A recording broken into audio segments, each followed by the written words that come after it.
Hey everybody, it's Coach Hammett coming to you from beautiful Georgetown, Texas, here in room 132. Hope you're having a great weekend. Nice long 3-day weekend. Enjoy it.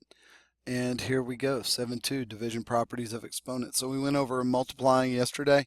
We're going to go over dividing today, okay? Quotient of powers. Now, to divide two powers with the same base, you subtract the exponents. Look at the example right there, C11 over C8. Now, the example I always give on this, and let me do it over here because it's a little bit fewer numbers, r to the fifth over r squared.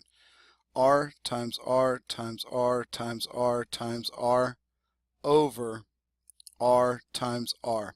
Now, if everything's multiplied at the top and everything's multiplied by the bottom, if there are things that are the same, we can get rid of them.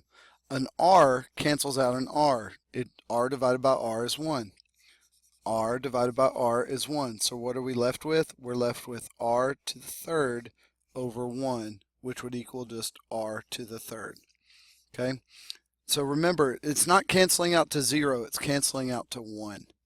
All right, let's do some examples here. Simplify this, assume x and y are not equal to 0. That's an important thing. X and y can't be 0 because if it was 0, there would be a 0 on the bottom and that would be an undefined fraction. So really we can rewrite this as x to the 7 minus 6, y to the 12 minus 3. Okay, because it's the top minus the bottom. All right, and so what do we get? We get x to the first, y to the ninth, which equals x, y, 9. Right, like that. Okay, so that's going to be our answer to this problem. All right, I'll let you do this one right here. A and B are not equal. Go ahead. All right, so I've got a to the 3 minus 1 and b to the 9 minus 2. Remember, if you don't see an exponent, it's a 1 right there. So I'm going to get a squared b 7. Looks like D is the answer right there. Okay, so now power of quotients, and we did, I think there was one example of this in your work. I think it was like 2/5 squared or 2/5 cubed, and so that's where we are. Basically what it's saying, guys, is if there's a fraction and it's being raised to an exponent, or it's being raised to another power, then that power is going to go into both things. So you can see right here, r over t to the 5th power is r to the 5th over t to the 5th. And just like the example, a to the m, b to the m. Both things are going to be multiplied by that exponent. So here we go. We've got 4c3d2 over 5, all raised to the third. So remember, it's this times this times this 3 times. Well, I don't want to sit there and have to rewrite it 3 times. So let's just cube everything. 4 times 4 times 4. Well, 4 times 4 is 16. 16 times 4 is 64. C to the third, raised to the third, so I'm going to multiply. 3 times 3 is 9. C to the ninth. D squared, raised to the third. 2 times 3 is 6. D to the sixth over 5 cubed, which would be 5 times 5 times 5, which would be 25 times 5, or 125. Now, is there anything we can reduce right here? Well, what you're wanting to look for is the coefficient. 64 and 125, those are like terms, and I don't think there's anything that's going to reduce out of those two. All right, so this will be our final answer right there. Okay, so we're going to simplify this and go. Okay, so the first thing, you look right here, there's really nothing that we can simplify, but everything is raised to the third power. So let's see what we've got. 3 cubed would be 27, m to the ninth, n to the sixth, over 4 times 4 times 4 would be 64, p15, q3. Looking, is this it? Yep. B is our answer right there. Okay. All right, so now 0 exponent. anything raised to the 0 power is going to be 1. Doesn't matter what it is. 15 to the 0 power is 1. B over C raised to the 0 power is 1. And I want to show you why that is. All right, so 2 squared. 2 squared is 4. We all know that. 2 to the third is 8. 2 times 2 times 2. 2 to the fourth, 2 times 2 times 2 times 2 is 16. What are these numbers doing every time? They're doubling. So if we go this way, then they're getting cut in half. Well, half of 16 is 8, half of 8 is 4, half of 4 is 2, because any number to the first power is that number. Well, what's half of 2? Half of 2 is 1. And then we get into our negative exponents. Negative exponents do not make the number negative. All right, it depends on what the number is, if it's negative or not. A negative exponent, 2 to the negative first, is 1/2. 2 to the negative 2 is 1/4. And you can see how I wrote it right here. I kind of matched it up. You see how 2 squared is 4? Well, 2 to the negative 2 is 1/4. And those are going to correlate all the way as we go. So 2 to the negative third power is going to be 1/8. All right, make sure you understand how this works, and it works for any number. 3 would be 3 to the first would be 3, 3 squared would be 9, 27, and so on, and then it goes in reverse, or it goes down by a third each time. Okay, so we look at this.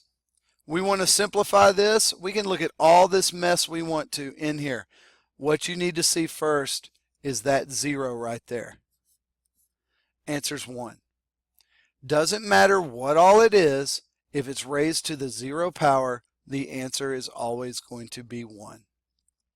Okay, so we're going to simplify this.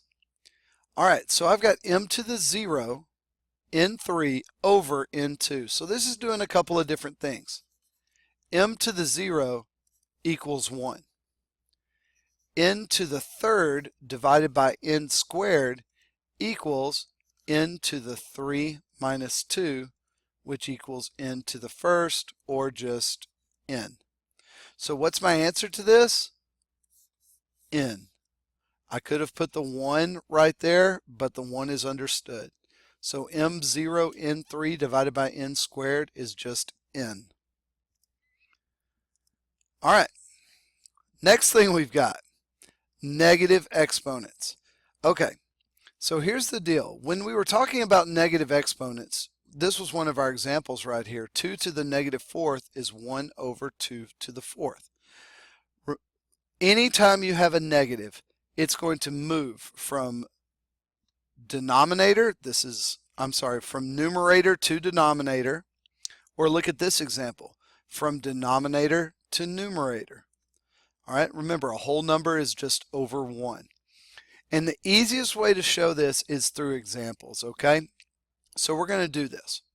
We're going to simplify this and assume that no denominator is equal to 0, so we don't get an undefined answer. I want you to, as we start, I want you to split this up. X to the negative fourth, y to the ninth, x to the negative fourth over 1, y to the ninth over 1. Okay, that takes care of all my numerators. Now let's do the denominator. 1 over z to the negative 6. If there is a negative, that fraction is going to flip. Okay, so x to the negative fourth is going to become 1 over x to the fourth. Does y to the ninth over 1 need to flip? No, it just needs to go y to the ninth over 1. Z to the negative 6 in the denominator, so it's going to flip. It's going to go to z to the 6th over 1. Now, as we work these fractions, when we get to the end, we're going to multiply everything on the tops, multiply everything on the bottom, and write it out. So as I look at this, my numerators now are y to the ninth, z to the 6th over x to the 4th. And nothing can can simplify on that problem because there's no like terms. So we're good. That's our final answer right there. All right. Now, this is a pretty crazy problem right here. And I wanted to write it out, or to let the book write it out, because that's a lot of writing for me, okay? So let's look at what they did. They grouped together the like terms. All right, so 75 and 15 are right here, okay? Then we go to the first variable, p. Well, you have p to the third over p to the fifth. Go to the next one, m to the negative fifth over negative 4. Next one, we have an r on the bottom, so we just put in 1 on the top. This is after they've done some math. 75 divided by 15 is 5.